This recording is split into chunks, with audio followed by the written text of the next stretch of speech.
Good day, everyone. I am April Victoria Sablay, fourth year College of Santiago City Colleges. I am a resident of Rosario, Santiago City, and I am the fifth children of my parents, Mario L. Sablay and Maritas V. Sablay. As a young dreamer, my current focus is to have a good and decent job and fulfill all my dreams in life. An action research presented to the College of Criminology, Santiago City Colleges Incorporated, Santiago City, entitled The Relationship Between Police and Community of Santiago City. Objective. The objective of this study is to determine the relationship between police and community of Santiago City. The goal is to identify how efficient and how effective police community policing in crime preventing and community safeness. Further, it aims to answer the following. 1. To determine the socio-demographic profile of the respondent as to age, gender, civil status, educational attainment, and occupation. 2. To determine common effects of police visibility in the area. 3. To determine effects of police-community relation. 4. To determine effectiveness of police-community relation. Statement of the problem. This study seeks to find out the relationship between police and community of Santiago City. In this study, the researcher specifically attempts to provide answer to the following questions. 1. What is the socio-demographic profile of the respondent in terms of the following? A. Age. B. Sex. C. Civil status. D. Educational attainment. And last is the occupation. 2. Common effects of police visibility in the area. 3. Common effects of police-community relation. 4. Effectiveness of police-community relation in crime solving. Results and discussions or findings of the study. This portion presents the results and discussions or the findings of the study. It is divided into two parts. Part 1 is the socio-demographic profile of the respondents and Part 2 is the information proper. Frequency and percentage distribution of respondent according to age. The table shows the frequency of 54 out of 100 or 54% respondents were in the bracket of 18 to 25 years old, followed by a frequency of 32 or 32% are the respondents were in 26 to 34 years of age bracket. It was followed by a frequency of 10 or 10% were in 35 to 42 years old, and followed by a frequency of 4 or 4% were in 43 years old and above. The table further shows that the most of the respondents were under the age bracket of 18 to 25 years old with a frequency of 54 or 54% because this age bracket usually most of them are students and freshly graduates. Table 3. Frequency and percentage distribution of respondents according to gender. As shown in the table, male exceeded the female and registered frequency of 52 or 52% of respondents, while female registered a frequency of 48 or 48% only. The table further shows that the male respondents more dominant than female respondents with a frequency of 52 or 52% because male is more aware of than the female. Table 4. Frequency and percentage distribution of respondent according to civil status. Table 4 shows the frequency, distribution, and percentage of respondents as civil status. The table shows that the most of the respondents are married with a frequency of 55 or 55%, followed by a single with a frequency of 45 or 45%. Then the other civil status gained a frequency of 0 or 0%. The table further shows that the most of the respondents were married with a frequency of 55 or 55% because they are more experienced than the bracket of single status. Table 5, frequency and percentage distributions of the respondents as to educational attainment. The table shows that the most of the respondents are in elementary level or graduate with a frequency of 41 or 41%, followed by the group of high school level or graduate with a frequency of 37 or 37%, then followed by the college graduate with a frequency of 21 or 21%, and it was followed by the master's degree with a frequency of 1 or 1% only.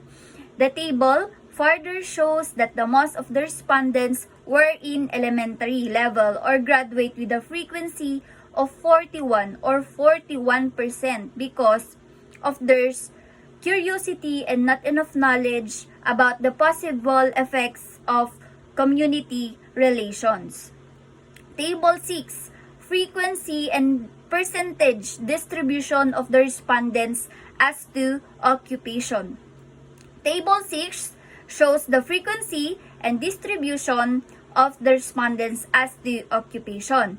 The table shows that the respondents are construction worker with a frequency of 35 or 35%, followed by the tricycle driver with a frequency of 30 or 30%.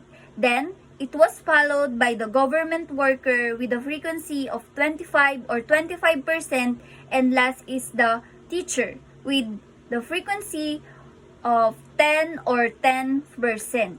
The table further shows that the most of the respondents were mostly construction worker with the frequency of 35 or 35% because some of the construction worker, they are the one who encountered some police officers in the different areas in Santiago City. Table 7, weighted mean and qualitative description of the respondents in terms of the common effects of police visibility in the area. Item number 6, criminals will be afraid, rank 1, with a weighted mean of 4.97 and a qualitative description of strongly agree. Item number 2, gaining strong relation to the community, rank 2, with a weighted mean of 4.87 and a qualitative description of strongly agree. Item number 3, maintaining peace and order, rank 3, with a weighted mean of 4.65 and a qualitative description of strongly agree. Item number 4, sense of community safety, rank 4, with a weighted mean of 4.58 and a qualitative description of strongly agree. Item number 1, lessen criminality, rank 5, with a weighted mean of 4.45 and a qualitative description of agree. Item number 5, respond quickly to a crime, rank 6, with a weighted mean of 4.36 and a qualitative descriptions of agree. Overall weighted mean of 4.64 on the common effects of police visibility in the areas was strongly agree. Item number 6, criminals will be afraid, rank 1, with a weighted mean of 4.97 and a qualitative description of strongly because respondents believe that the most important objectives of increased police visibility in the neighborhood is to frighten criminals into committing a crime. Table number 8, weighted mean and qualitative description of the respondents in terms of the common effects of police-community relations. The table 8 shows that the effects of police-community relations. Item number 1, community helps police in a crime solving, rank 1, with a weighted mean of 4.89 and a qualitative description of strongly agree. Item number 2, community helps police in maintaining peace and order, rank 2 with a weighted mean of 4.80 and a qualitative description of strongly agree. Item number 4, community joins police programs such as anti-criminality, anti-terrorism, and anti-drugs campaign, rank 3 with a weighted mean of 4.74 and a qualitative description of strongly agree. Item number 3, community calls police assistance when needed, rank 4 with a weighted mean of 4.69 and a qualitative description of strongly agree. Item number 5, police joins barangay projects, rank 5 with a weighted mean of 4.40 and a qualitative description of agree. Item number 6, strong communication between police and community, rank 6 with a weighted mean of 4.16 and a qualitative description of agree. Overall weighted mean of 4.61 on the common effects of police vis community and relations was strongly agree. Item number 1, strong communication between police and community, rank 1 with a weighted mean of 4.89 and a qualitative description of strongly agree. It shows that the people help police officers in solving crime by giving some informations that leads to the success of the operation done by police officers. Table 9. Weighted mean and qualitative description of the respondents in terms of the effectiveness of police-community relations in crime solving. Item number 1. Police solves crimes easily with the help of community. Rank 1 with a weighted mean of 4.75 and a qualitative description of strongly agree. Item number 2. Police findings most wanted persons in the area with the help of community. Rank 2 with a weighted mean of 4.72 and a qualitative description of strongly agree. Item number 3. Community calls police officers when there is a dispute in a certain barangay. Rank 3 with a weighted mean of 4.62 and a qualitative description of strongly agree. And lastly, number 4, police together with the barangay officials organize programs concerning anti-criminality. Rank 4 with a weighted mean of 4.22 and a qualitative description of agree. Overall weighted mean of 4.57 on the effectiveness of police-community relation in crime solving was strongly agree. Item number 1, police solves crimes easily with the help of community. Rank 1 with a weighted mean of 4.75 and a qualitative description of strongly agree. Most of the respondents agrees that the crime can solve easily when the police and the community help each other. Conclusions. Based from the tabulated responses of the respondents from the questionnaire, anchored by the interviews, the researchers revealed the following findings and conclusion. In terms of age, it was found out that the most of the respondents were under the age bracket of 18 to 25 years old. Most of them are graduates because this age bracket usually has a more interaction of police officers in the areas. 2. In terms of gender, it was found out that the male respondents were more dominant than female respondents because male is more aware than female. In terms of civil status, it was found out that the most of the respondents were married because there are more experience than the brackets of single status. In terms of educational attainment, it was found out that the most respondents were elementary level or graduates because of their curiosity and not enough knowledge about the possible effects of community relations in the areas. In terms of occupation, it was found out that the most of the respondents were most vehicle driver because they are the one who encountered some police officers in the different areas in Santiago City. In terms of common effects of police visibility in the area, the item criminals will be afraid rank at first because the main goal of police visibility is to intimidate criminals so that they cannot perform any types of crimes. In terms of common effects of police and community relations, the item community helps in crime solving rank at first. Proves that the partnership between police and community helps in solving any criminal related cases. In terms of effectiveness of police and community relation in crime solving, the items police solves crimes easily with the help of community rank at first because the respondents believe that it is easy to solve crimes when the community and police do its part. Finally, the researcher of this study concludes that there is need to improve the relationship of community and police, enhance the strong relationship between police and community, and improve more knowledge of citizens about community relation.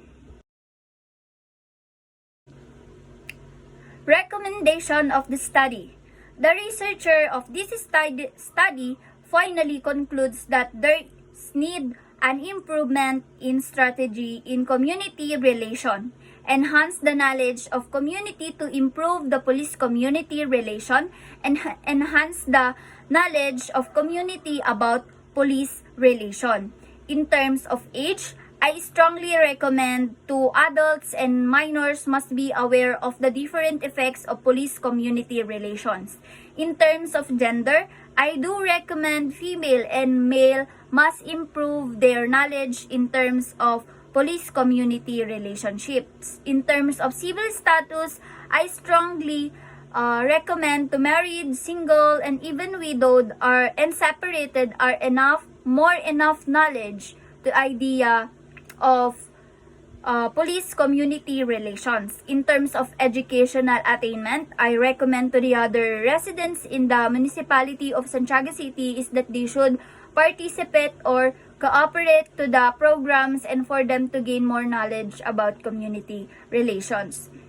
In terms of occupations, I recommend that the people should aware of their surroundings, report every crime-related cases. In terms of common effects of police visibility in the area, I recommend to the people of the community to have a strong bond with the police officers or police force. In terms of common effects of police-community relations, people should cooperate with the police for easy crime solvings.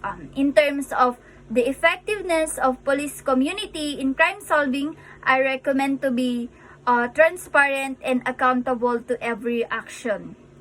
9. Communications is the key of a healthy relationships between police and community. Create more programs to strengthen the relationship of the two.